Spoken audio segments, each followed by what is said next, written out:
ناک دفتر ته چې کومې پروژې راځي هغه شخصي جیبونو ته ځي. ځکه چې پیسې د یوه انسټیټیوشن نه راځي بل انسټیټیوشن ته ځي، لکه فرض مثال یو بانک نه بل بانک ته راځي، د دې په منځ کې د بانک سټیټمنټ موجوده وي. دغه سټیټمنټ کې معلومیږي چې د پیسې د یوه ادرس نه راغلي بل ادرس ته لاړې. چېرته داسې وشي چې د کال په اخره کې هغه افغانان چې دلته اوسېږي هغوی را وغوښتل شي او هغوی ته حساب ورکړل شي.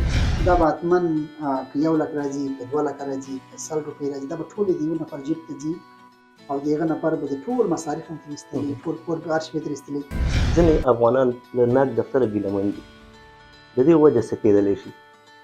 خو زه همیشه دا خبر ټولو ته کوم چې هر وخت تاسو غواړئ د دې دفتر په کارونو کې یا د کمیټې په کارونو کې تاسو غواړئ چې پرمختګ پکې راولئ یا ښه والی پکې راولئ، تاسو د هغه نفر سره چې څوک یې مخته وړي یا فعالیتونه مخته وړي د هغه سره کښېنئ.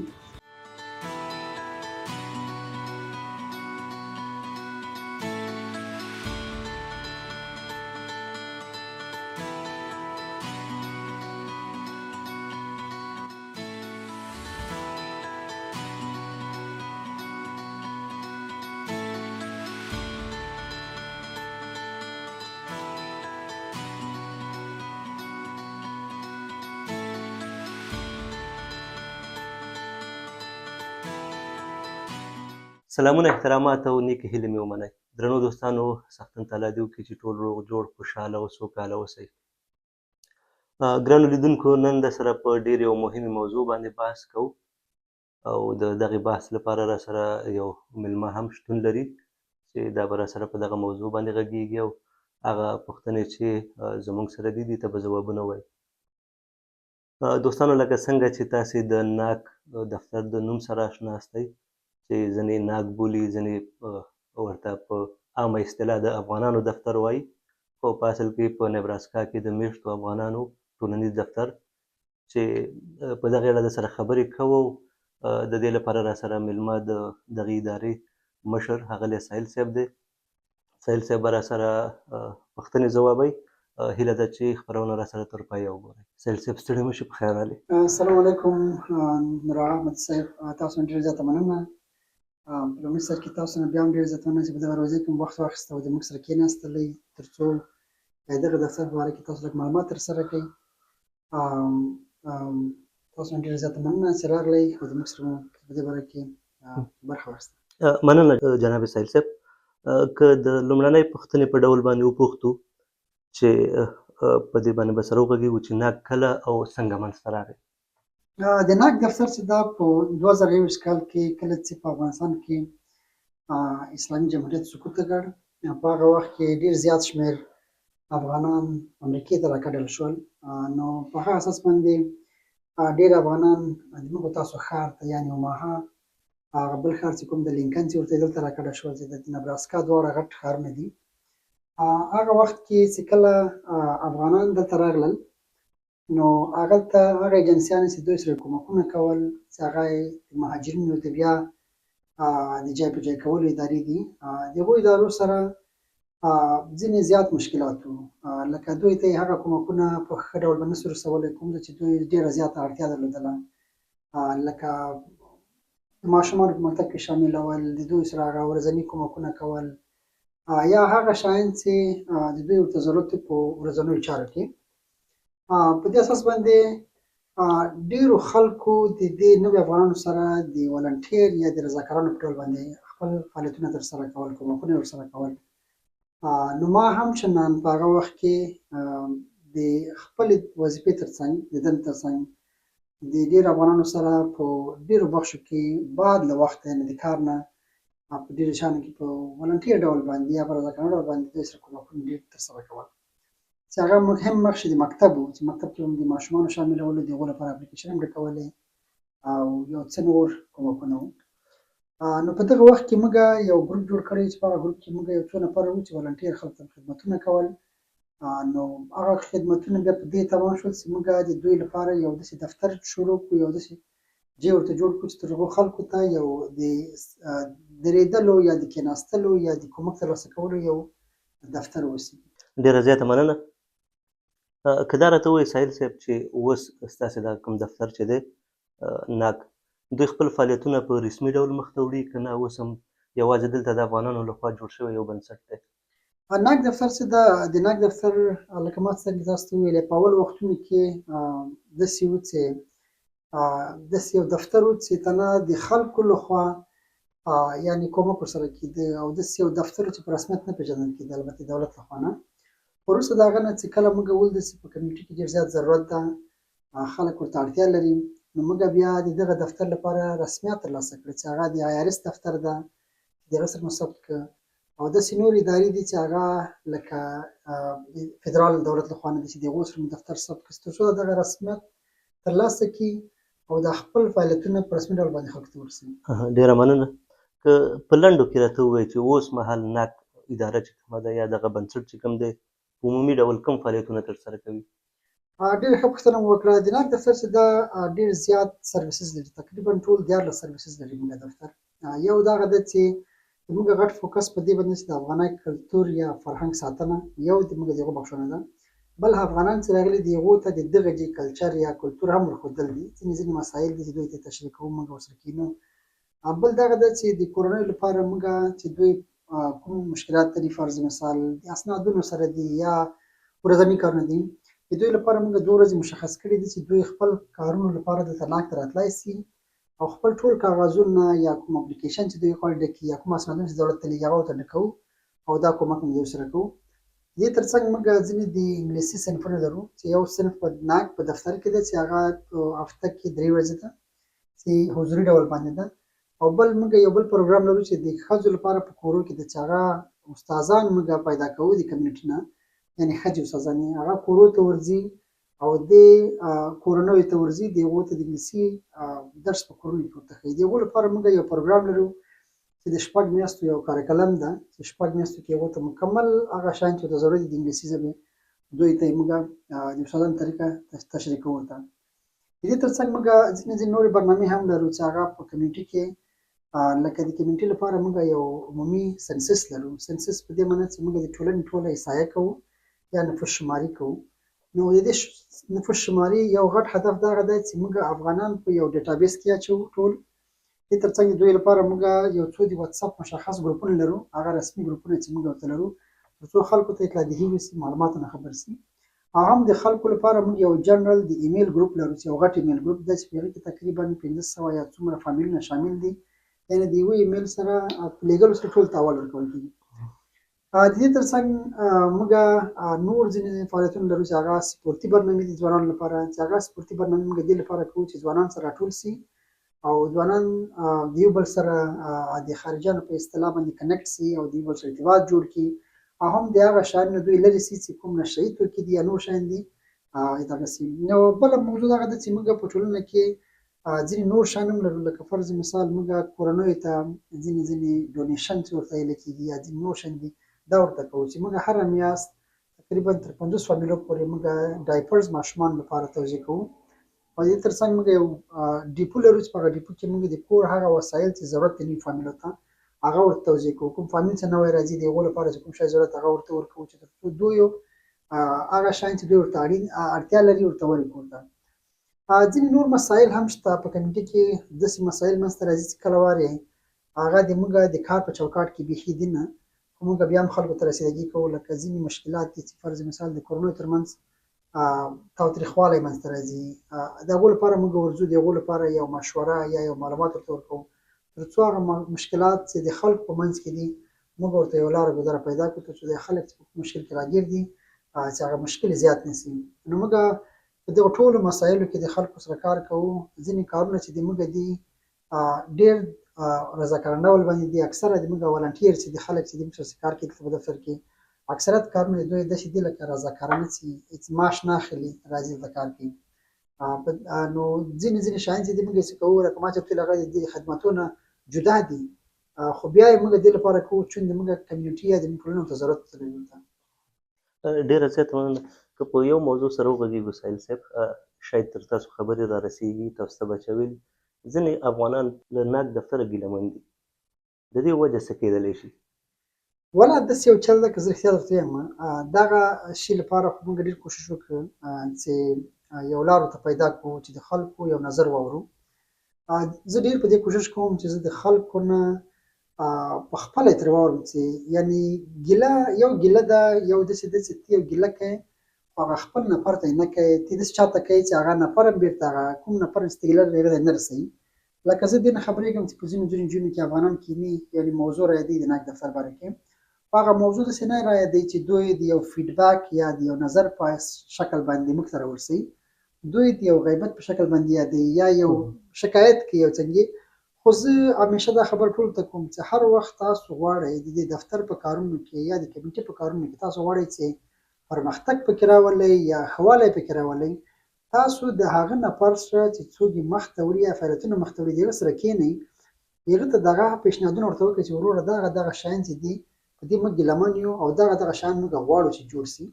نو بیا د هغې لپاره کیدای سي چې یو ستراتیژي یو پلان جوړ سي، هغسې پر مخ لاړ سي.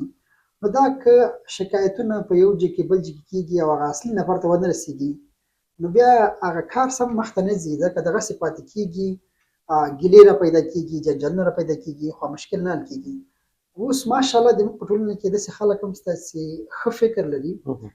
زه په دې مطمئن یم چې کیدای شي داسې خلک په دې کمیټې کې واوسېږي چې د موږ نه به ښه فکر لري، ښې ایډیاوې به لري، خو که دا ایډیاوې دوی موږ ته رانه وړي موږ سره شریکې نه کړي، موږ به څنګه در خبر سو. نو زه همیشه دا غواړم چې ځینې ځوانان یا خلک چې غواړي چې د کمیونټي لپاره یو کار وکړي او دوی پوهېږي چې دغه کار چې دوی کوي دا کمیونټي ته ګټه رسېږي، لطفا را دې سي موږ سره شریکه کړي، کیدای شي موږ ورته یو ښه لاره وښیو، یو ستراتیژي ورته برابره کړو، خو ټولو خلکو ته یې فایده ورسېږي. یو شی بل سایل صاحب، ځینې افغانان چې ګیله کوي هغوی فکر کوم په دې باندې ګیلمن دي چې ناک دفتر ته چې کومې پروژې راځي هغه شخصي جیبونو ته ځي. دلته تاسې د پروژو د شفافیت لپاره کومه ستراتیژي لرئ؟ دا ډېر ښکلې پوښتنه تا وکړه، ځکه دا داسې یو سوال دی چې اکثره وخت زه خپله هم په دې باندې ځورېږم ځینې وخت، ځکه دا پوښتنه اکثره افغانانو ته ذهن ته ورځي چې والله دا پیسې چې ناک ته راځي دا به حتما د ساحل جیب ته یا د کوم نور ملګري چې دي دوی ته به ورځي. حتی ما تر دې حده اورېدلي دي چې ځینې خلک یې دغه ملګري چې په بورډ کې دي دوی لپاره میاشتني معاشونه دي یا څنګه حساب ده، خو دا خبره رښتیا نه ده. دفتر کې کارمندان چې کوم دي دفتر خپله کارمندان هغوی معاشونه لري، لکه داسې معاشونه نه لري چې ټول فول ټایم دي، ځینې پارټ ټایم دي، ځینې هفتې 60 ساعته دي، ځینې د هفتې 30 ساعته دي. خو داسې د هغې لپاره موږ یو سیستم لرو، د موږ د دفتر یو بورډ ده چې هغې ته اجرایي بورډ ورته وایي. د اجرایي بورډ کې موږ یو نفر لرو چې هغه د دفتر خزانه دار ده. البته هغه فنډونه یا پیسې چې راځي د هغه خزانه دار له خوا نه تېرېږي، نو بیا هغه چې ده د هر کارمند یا د کوم نفر چې د هغه معاش هغه تعینوي، حتی هغې ته زه هم اکسس نه ورته لرم یا زه هم لاسرسی نه ورته لرم هغې ته. نو د موږ د بورډ یو غړی ده چې هغه نفر چې ده خپله افغانۍ هم نه ده، هغه چې دا ټول سیستم هغه لکه جوړ کړی ده، هغه معاش هم تعینوي، هغه هره میاشت د بانک سټیټمنټ هم ګوري، فنډونه چې راځي هغه هم ټول هغه دغه په لاس کې دي ګوري. د هغه نه وروسته چې ده بیا هغه د کارمندانو لپاره خپل معاش ټاکي چې کوم معاش باندې کار چېرته وکړي. نو خبره دغه ده چې د دفتر چې کوم فنډونه راځي د فنډو لپاره صحیح ده چې د فنډو اپلیکیشن اکثر وخت زه خپله کوم یا د ما نور ملګري راسره کوي، خو کله چې فنډ راځي فنډ بیا د دې چینل نه تېرېږي چې هغه د موږ د بورډ لخوا نه تېرېږي. هغه بورډ بیا انتخابوي چې څوک څومره معاش واخلي او څومره پیسې د دفتر نور اپریشنز یا د دفتر هغه فعالیتونه چې د فرض مثال د دفتر د رنټ پیسې دي، څرته نور انشورنسونه دي، بیمې دي رقم ته، د دې ټولو شیانو لپاره دغه پیسې موږ استفاده کوو. نو دا شی هم نه دي چې پیسې راځي او د یو چا جیب ته ورځي، ځکه دلته چې پیسې د یو انسټیټیوشن نه راځي بل انسټیټیوشن ته ځي، لکه فرض مثال یو بانک نه بل بانک ته راځي، د دې په منځ کې د بانک سټیټمنټ موجوده وي. دغه سټیټمنټ کې معلومیږي چې دا پیسې یو ادرس نه راغلي بل ادرس ته لاړې. په دې کې که څوک پټوي معلومات یې چا پټې کړې او که نه پټېږي ځکه چې تا په سر باندې هلته د نظارت کوونکي یو بورډ ده چې هغه ګوري د میاشتې په هر اخر کې موږ بورډ همیشه د بانک سټیټمنټ ټول معلومات ګوري. که موږ دفتر ته خریداري کوو په رنټ کې ورکوو یا معاشونه ځي، نو دا ټولې پیسې یو ورې تحقیر کېږي یا معلومیږي خلکو ته چې څنګه چېرته ځي. نو پیسې په دې ملک کې بیا داسې نه کېږي چې لکه هغه فکرونه چې موږ په افغانستان کې درلودل هغه په دغه ملک کې نه استفاده کېږي، ځکه چې په هغه ملک کې کیدای شي ځینې شیان کېدل، خو دلته نه کېږي. دلته یو سټرکچر الریډي جوړ شوی دی ورته، لکه ما چې مخکې یادوري وکړه دلته د یو بانک نه راځي بل بانک ته ځي پیسې، معلوم کېږي څومره پیسې راغلې څومره لاړې. او بله موضوع مې دا یادوله چې دغه ګرانټ هم چې راځي ګرانټ ټول د دې لپاره نه راځي چې خلک پیسې درکړي چې دا پیسې ته راواخله په هره کورنۍ پسې وویشه 1000 روپۍ یا 2000 روپۍ دا د دې لپاره څوک نه ورکوي.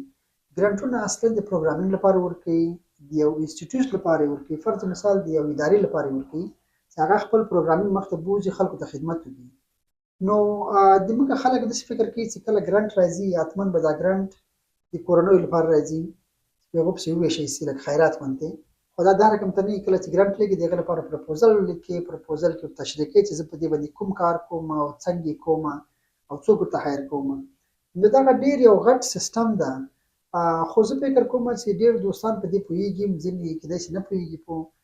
حتی ما د دې لپاره غوښتل چې زه د خلکو سره یو عمومي غونډه ونیسم، د روز سره کېنم زه تشریح کوم. خو بدبختانه درته ووایم چې موږ افغانان ځینې شیانو ته نه راځي، حتی میټینګو ته که راوغواړئ ځینو ته نه راځي چې کېني. او بل داسې ده چې که دوی خپله په دې دفتر کې ځان شامل کړي په ځینو شیانو کې، کیدای شي دوی ته صحیح معلومات وشي چې دغه هر شی چې دي په کوم رقم روان دي. نو ډېره بښنه غواړم ما پوښتنه کیدای شي اوږده شوې جواب مې اوږده شوی دی. خوشحاله اوسئ. زما په نظر باندې که چېرته داسې وشي چې د کال په اخره کې هغه افغانان چې دلته اوسېږي هغوی را وغوښتل شي او هغوی ته حساب ورکړل شي، دا به ستاسې په نظر ښه نه وي چې د هغوی ګیلې ختمې شي؟ بهترینه خبره ده. موږ خو کولی شو چې دا معلومات ورته ورکړو، خو په هغه صورت کې چې د موږ بورډ د موږ سره ومني. ځکه د موږ بورډ چې ده هغوی خارجیان دي. موږ په بورډ کې د خارجیان نه ما هدف دغه ده چې هغه بورډ چې موږ د خارجیانو انتخاب کړی ده، یو دلیل دغه ده چې هغوی د دې پیسو یا د دې فنډ په فنډ ریزینګ کې دوی خپل ډېر کومک کوي. ځکه اکثره چې دي د موږ سره په شخصي ډول باندې کینی، را سره ګرانټ لیکلو کې را سره کومک را سره کوي، په جوړولو کې کومک را سره کوي، چې بیرته راشي د هغې په پروګرامینګ کې کومک را سره کوي، ما سره کینی. نو که د هغوی خوښه وي د هغو سره موږ دا معلومات د خلکو سره شریکولی شو. خو د موږ ما بیا هم دا خبره زیاتوم، د موږ د خلکو چې کوم فکر د ګرانټ لپاره یا د فنډ ریزینګ لپاره د هغو فکر بیا د دې خلکو لکه خارجیان چې دي یا د دغه ملک خلک چې دي، کوم البته خارجیان ورته وایم خو خارجیان خو اصلا موږ یو، خو د دې خلک چې دي کوم لکه اصلي امریکایان چې دي د هغو فکر بیا داسې نه ده لکه موږ خلکو غوندې. هغوی بیا بل فکر ورته لري. هغوی د پروګرامینګ لحاظ نه ورته ګوري چې دا پیسې د کوم پروګرام لپاره استفاده کېږي، څومره خلکو ته رسېږي. زموږ خلک چې دي اتناب زه فکر کوم چې ما د ډېر نه اورېدلي هغه په دې فکر کې دي چې دا پیسې چې راځي دا به حتما که 1 لک راځي، که 2 لکه راځي، که 100 روپۍ راځي، دا به ټولې د یو نفر جیب ته ځي او د هغه نفر به د ټول مصارف هم ترې ایستلي، ټول کور به هر شی به ترې ایستلي. خو دا رقم ته نه ده. هر څوک چې غواړي د موږ سره کښېني، د دې باره کې ما سره مجلس وکړي، زه ورسره مجلس په شخصي ډول کې ورسره کوم. که داسې ګروپ راځي د ما سره کښېني، زه ټول شیان سره شریکولی شم. په دې کې هېڅ کومه خبره نه ده. او موږ په ځینو شیانو کې نشو شریکولی. چې فرض مثال ځینې ګروپونه دي لکه د واتساپ ګروپونه شته، دغسې نور ګروپونه شته، یا د یو چا په کور کې چې څوک کښېني چې هغه هلته مجلس رایاد شي چې ټول مجلس کې خلکو ته معلومات ورکړي، هغسې نه کېږي. د دفتر خبرې باید دفتر کې وشي، او د کمیونټي خبرې د باندې باید په کمیونټي کې هغه کوم موضوع یا میلمستیا یا کوم خبرې. نو که د دفتر خبرې دلته دفتر یو ادرس لرو، موږ خلک کولی شي راشي پوښتنه وکړي، کښېني، ټول معلومات ورکولی شو. په پردیو واتساپو ګروپونو کې یا په حجرو کې دا مجلس بیا ښه نه ده، بیا ډېر غلط طرف ته بیا ځي. بلکل. خوشحاله اوسئ. ډېره زیاته مننه. که دا راته ووایئ چې د نورو ټولنو سره اړیکې څنګه دي؟ د ناک دفتر چې ده، ناک دفتر چون د نوم نه یې معلومه ده چې په نبراسکا کې د مېشتو افغانانو ټولنیز مرکز موږ ورته وایو. نو موږ چې ده د ټولو ټولنو سره لکه دلته د موږ د هزاره وړاندې ټولنه شته، ځان ته جدا ټولنه ده، هغوی رسمیت هم لري. دغسې د موږ خپل یو مسجد ده چې هغه هم خپله ځان ته ټولنه ده، خپل رسمیت لري. د دغو ټولنو سره موږ ښه ارتباط لرو. سره اکثرت وخت د هغو ځینې مشران دي چې د موږ سره مشوره کوي، د موږ سره کښېني. او بله خبره دغه ده کله چې ناک جوړېده، دغه د ناک دفتر د جوړېدلو آیډیا یا دا کوم مفکوره چې موږ رامنځته کړې وه، دغه د موږ د مسجد چې کوم بورډ ده د هغو سره په تفاهم باندې رامنځته کړې وه. ځکه چې موږ په هغه وخت کې ولیدل چې په کمیونټي کې داسې یو دفتر ته ضرورت شته. نو موږ اوس په دې باندې ټول پوهېږي چې هم جماعت ته ضرورت شته په کمیونټي کې، په ټولنه کې هم داسې یو دفتر ته ضرورت شته. ځکه چې هغه شیان چې موږ په ناک کې کوو کیدای شي هغه په جومات کې ونه شي. هغه شیان چې موږ په مسجد کې کوو یا په جومات کې کوو کېدای شي په ناک کې ونیسي، نو دواړه ضرورت شته، هم جومات ته ضرورت شته هم ناک ته ضرورت شته. خو د اکثره د موږ فعالیتونه چې کوم دي د موږ کارونه چې کوم دي د دوی ټولو سره په تفاهم کې دي. دوی ته مو اکثره وخت په ځینو شیانو کې دعوت هم ورکړی چې راشي موږ سره کښېني او هغوی راځي هم. هېڅ کوم داسې ستونزه نشته. اکثریت یې راځي په ځینو شیانو کې حتی پوښتنه هم کوي مشوره هم کوي، نو ارتباط هم ورسره ښه ده. مننه، خوشحاله اوسئ. که په وروستیو کې راته ووایئ چې د راتلونکي لپاره کوم پلانونه لرئ؟ پلانونه خو داسې دي، د موږ غټ پلان چې و د ناک لپاره یو صحیح ځای و. نو موږ غوښتل مخکې که تاسو ما کې داسې یادوري کړي د موږ دفتر چې و اوله کې د یو اتاق اپارتمان نه موږ شروع کړې وه. نو موږ هغه ټایم کې چې کله دفتر و ډېر په تنګ و، ډېر زیات کارونه مو نسو کولی، لکه هغلته موږ ډېر فعالیتونه نسو کولی چې لکه ځینې تعلیمي برنامې وې ځینې نور شیان و. خو خوشبختانه اوس موږ ښایسته ځای پیدا کړی دی، یو غټ ځای موږ ته لاسته راغی. دغه ځای د ټولو لپاره یو مرکزي موقعیت هم د ټولو لپاره سوداګي هم ورته کولی شي. نو د موږ به په راتلونکي کې انشاءالله چې دغه چې موږ به ځینې تعلیمي برنامې خلکو ته انشاءالله چې د ماشومانو لپاره به د لویانو لپاره به دا به باندې به کار کوو. په هغې کې کیدای شي ځینې نور تعلیمي برنامې چې په هغې کې به صنفونه د انګلیسي یا به نور شیان وي. غټ هدف هم بل دغه دی د دفتر له خوا نه چې موږ هغه بخشو باندې چې موږ کار کړی ده د ناک لپاره، چې هغه د ناک هغه ستراتیژیک پلانینګ چې کوم کړی د 5 کالو، په هغه کې موږ د ناک ټول سروسز یا خدمتونه په 5 نوښتونو باندې ویشلي دي. د 5 نوښتونو لپاره یو یا دوه نفره پکار دي چې هغه ته کار پکې وکړي، یعنې هغه خلک چې معاش ولري چې صحیح پلانینګ ورته وکړي. د ما یعنې از اګزیکټیو ډایرکټر د دغه ناک د ما غټه وظیفه دغه ده چې د هغو لپاره زه فنډریزینګ وکړم، تر څو خلک راشي په هغو پروګرامونو کې دوه یا یو یا هر څومره چې دي خلک کار کوي چې تر هغو پروګرامینګ وشي صحیح. نو د ما د هغو لپاره غټ هدف هم دغه ده چې د هغو لپاره زه یعنې هغو لپاره معاش را پیدا کړم، هم د ځان لپاره هم د هغو لپاره چې تر څو دا اداره نوره مخته لاړه شي. کله چې خلک یې او البته معاش واخلي امتیاز واخلي هغه نو بیا کولی شي سروسز هم ښه خلکو ته وړاندې کړي. موږ اوس ډېر کارونه په والنټیرز باندې دي. والنټیرز نه موږ ډېر زیاته مننه کوو همیشه چې دلته کار د موږ سره کوي، خو والنټیرز چې دي خپل مشکلات هم لري، خپل کور لري، خپله زندګي لري. موږ نسو کولی چې ټول خدمات په والنټیرز باندې واچوو تر څو دوی هر شی په وړیا ډول باندې وکړي. خو د موږ هدف دغه ده، د ما غټ هدف دغه ده چې زه هغه شیان چې ما مخکې ذکر کړل د 5 نوښتونه چې د ناک دي د هغو لپاره ځان ته که 2 نسي یو نفر خو زما کوشش هم دغه وي چې زه ورته پیدا کړم چې ماشخوري او خپله معاش هم ولري او بل پروګرامینګ صحیح ورته وکړي تر څو دغه اداره نوره مخته لاړه شي. ډېره مننه، خوشحاله اوسئ. که په وروستیو کې لیدونکو ته کوم پیغام لرئ نو کمره مو په خدمت کې ده. ډېره زیاته مننه تاسو نه همچنان. د ما یوازینۍ هیله دغه ده، زه بیا هم په دې باندې ټینګار کوم، هغه دوستان چې ګیلې لري، هغه دوستان چې ایډیاوې لري، فرض مثال دوی سره به کیدای شي ښه ایډیا وي، که هغه په ډېرو مسایلو کې ده، که هغه په تعلیمي برنامې غواړي دوی وکړي، که هغه غواړي دیني مسایلو کې یعنې ځینې برنامې غواړي چې کمیټې لپاره وړاندې کړي، د کلتور په بخشونو کې دي، یعنې دوی غواړي چې یو څه وکړي د کمیټې لپاره، خو دوی داسې فکر کوي چې کیدای شي موږ څوک درایي یا موږ ته څوک اجازه نه راکوي چې وکړو. دوی مکمل د ما له خوا نه زه خو دومره غټ سړی هم نه یم، خو بیا هم د ادارې له خوا نه زه ورته ویلی شم چې دوی کولی شي، خو که د موږ سره همکار سي هغه خپل ایډیا یا خپل نظر د موږ سره شریک کړي، کیدای شي موږ ورته یو زمینه برابره کړو تر څو هغه دوی پروګرامینګ هم ښه مخته لاړ شي. نو د ما غټ هدف هم دغه ده چې د کمیونټي هغه خلک چې د ناک په باره کې هر رقم فکر لري، هر رقم نظر لري، ګیله لري، تاسو کولی شئ د موږ سره شریکه کړئ او موږ ته راسئ، کښېنئ، د موږ نه پوښتنه وکړئ، ووایئ چې تاسو دلته کار څه کوئ، تاسو د هغه فنډریزینګ یا دا کارونه یا دفتر څخه مخته وړئ، تر څو کې شامل شئ، تاسو خپل هم ځان کې ووینئ. نو د موږ غټه هیله هم دغه ده چې تاسو سره نږدې نه کښېنو او د تاسو سره چې هر سوال تاسو لرئ تاسو ته جواب درکړو. د ما یو بله هغه دغه و چې ما اشاره ورته ونه کړه، موږ د ټولنې په دخوا یو بورډ درلوده، د افغانانو تنه د افغانانو یو بورډ و چې هغه ته موږ د ناک مشورتي بورډ ورته ویلی.